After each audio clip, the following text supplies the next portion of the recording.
Buenas noches. Hablaremos de la fase 4, Física y Tecnología en Resonancia Magnética, presentado por Ana Liliana Cortés, Juan David Parra, Mario Fernando Suárez, Gustavo Adolfo Ñáñez y mi persona Juliet Vanessa Cando Castillo.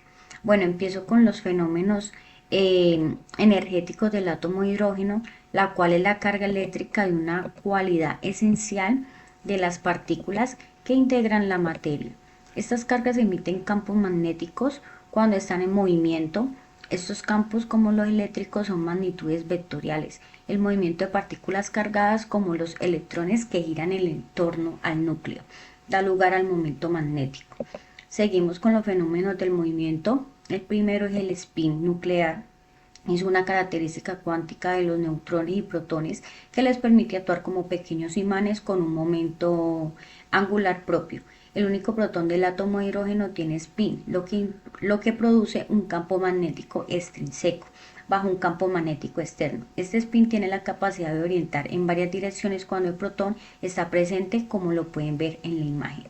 El segundo es el movimiento de precesión, es cuando un protón con spin es colocado en un campo magnético externo B0. Su eje rotacional no permanece estático, sino que sigue un movimiento cónico que recibe el nombre de precesión. Este movimiento es comparable al de un trompo que gira y modifica su eje de manera gradual.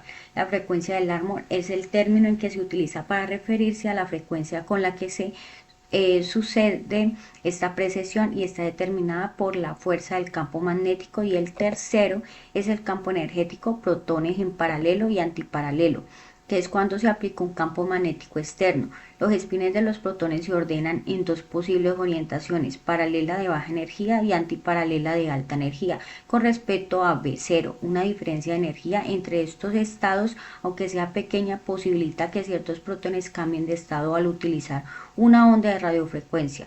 Sigo con la magnetización longitudinal, que es cuando un grupo de protones se encuentra en un campo magnético externo, B0. Sus momentos magnéticos tienden a alinearse con dicho campo. En el diagrama pueden observar un campo magnético externo B0 en dirección longitudinal eje Z, varios vectores de spin, algunos hacia arriba, otros hacia abajo, y la magnetización neta resultante MZ. Por último, con la aplicación del pulso de radiofrecuencia es cuando se aplica un pulso de radiación a la frecuencia del amor. La magnetización longitudinal MZ se inclina hacia el plano transversal.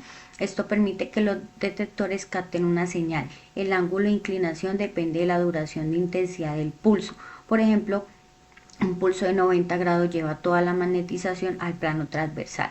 En el diagrama podemos observar magnetización longitudinal antes del pulso, aplicación del pulso de radiofrecuencia y magnetización en el campo transversal después del pulso. Muchas gracias. Muy buenas, mi nombre es Mario Suárez, pertenezco al programa de Tecnología en Radiología Magnética Diagnósticas. Para la actividad de altas tecnologías, pues voy a hacer la presentación de la magnetización transversal, donde decimos pues que la magnetización transversal pues viene de la magnetización longitudinal. Cuando se somete el átomo a un campo magnético externo, los protones automáticamente se alinean al campo magnético externo, dando una magnetización longitudinal. Una vez se le administra un pulso de radiofrecuencia de 90 grados a esta magnetización longitudinal, automáticamente esta va a descender y se va a incrementar en el plano transversal. En este plano transversal es donde ya podemos tener las imágenes que captan los detectores para poder generar la señal. Una vez esta magnetización transversal está en su punto, en su punto alto, aquí es donde pues ya podemos darle paso a lo que es la relajación transversal y relajación longitudinal. Antes del pulso de radiofrecuencia, pues los protones están excitados en el campo longitudinal, y una vez se le inyecta el pulso de radiofrecuencia o se estimulan, automáticamente pues pasa esta a relajarse la longitudinal y pasa una vez a incrementar la transversal. Dado esto, pues le damos paso a los parámetros intrínsecos, pues que decimos que son aquellos propios de los tejidos que no se pueden modificar. Esto influye directamente en el contraste de la imagen. Como podemos ver acá, pues una vez ya pues iniciamos los pulsos de radiofrecuencia, dependiendo del parámetro intrínseco, nos está hablando que es todo lo que el cuerpo o las partes de los átomos, de las estructuras, dependiendo de la densidad protónica, asimismo también pues va a generar las imágenes. Entonces, en un contraste podemos ver que en T1 las imágenes se van a ver más opacas, en un T2 más brillantes, y en el de densidad de protones, pues vamos a tener una estructura más homogénea, más directa. Estos parámetros son única y exclusivamente pues, del cuerpo, de los tejidos, nada los puede modificar, sino que ya por lo menos si es un hueso que tiene poca densidad protónica, entonces la imagen pues, va a salir un poco diferente a una estructura que tenga una densidad protónica más como el cerebro, como los tejidos grasos. Eso era todo, muchas gracias. Mi nombre es Gustavo y hoy vamos a hablar del segundo punto, relajación T1, contraste T1, relajación T2 y contraste T2. Del tercer punto, densidad protónica y parámetros extrínsecos. Relajación T1 y contraste T1. Relajación T1 es una secuencia ponderada en T1. La grasa como sustancia blanca parece brillante, líquido cefalorraquídeo oscuro y se aprecia bien anatomía cerebral. No utiliza contraste. Contraste T1. Se realiza tras administrar gadolinio. Se acorta el tiempo de relajación T1 en zonas donde se acumula. Esto hace que lesiones, inflamaciones o estructuras vasculares se vean más brillantes, facilitando su detección. Relajación T2 y contraste T2. Relajación T2 es la pérdida de coherencia de los espines en el plano transversal, aunque inicialmente están sincronizados, las pequeñas variaciones de sus entornos magnéticos hacen que se desfasen y la señal decaiga con una constante llamada tiempo T2.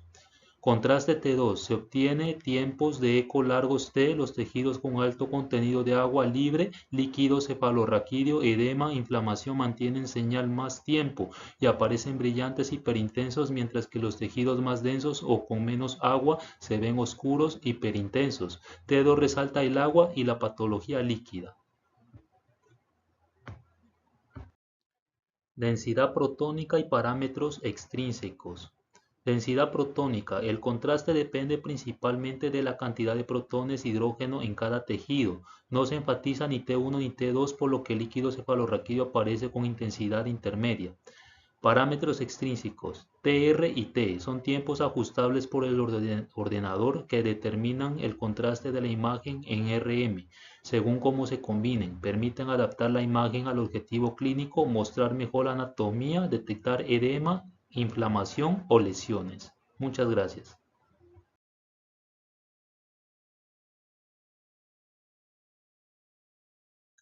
Cordial saludo, mi nombre es Juan David Parra. En este momento voy a hablarles del tiempo de repetición, el cual es uno de los parámetros que caracteriza y determina el contraste entre los diferentes tejidos. Este se define como el periodo del tiempo en que transcurre entre dos pulsos de excitación consecutivos de radiofrecuencia dentro de una misma secuencia.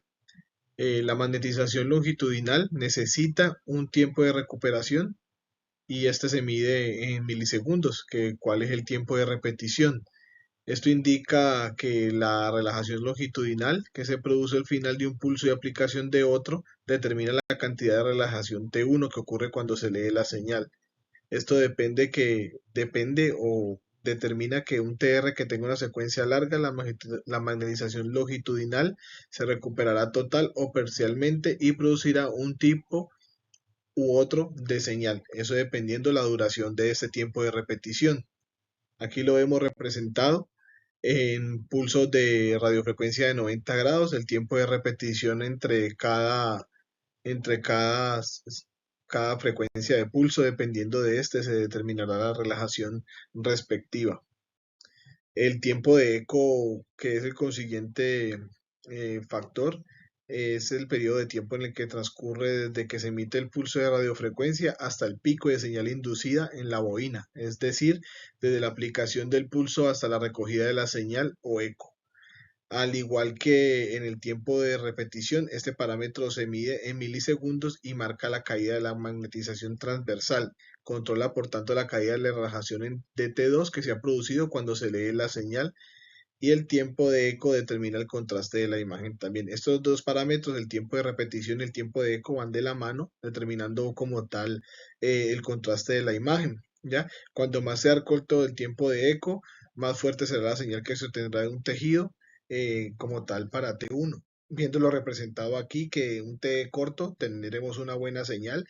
En cuanto al retorno como de esta secuencia del eco, como se ve en la imagen, y tendremos mejor resolución y mejor contraste de la imagen. En un T largo, el contraste será más fuerte en secuencias T2, se aplica para este tipo de secuencias.